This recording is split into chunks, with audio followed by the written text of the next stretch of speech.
Kapag may signature sa pangalan ng speaker, hindi lang finish ang pinag-uusapan. Meet the Bowers and Wilkins 702 S3 signature, a refined version of the flagship 700 series Floorstander. Tara, pag-usapan natin!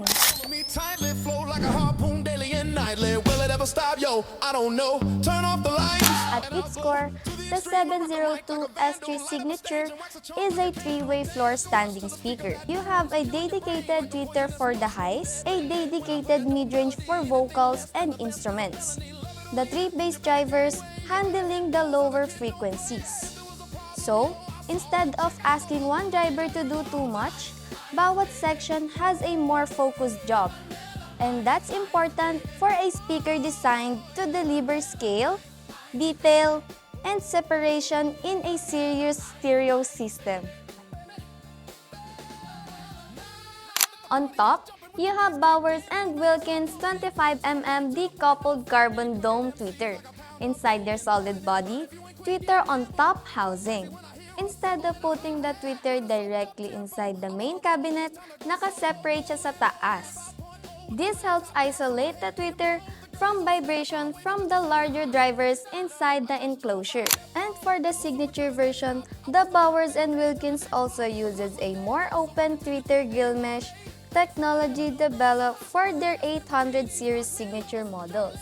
For the mid-range, you get a 6-inch Continuum cone FST driver with a decoupled design. They upgraded the mid-range motor system as a part of the signature tuning. So again, hindi lang visual upgrade ang ginawa dito.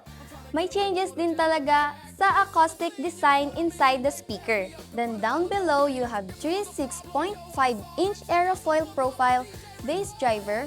3 dedicated woofers gave the 702 SE3 signature the ability to move significantly more air than smaller stand-mount design.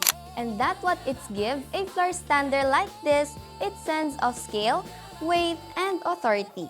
One upgrade is worth highlighting the improved capacitors.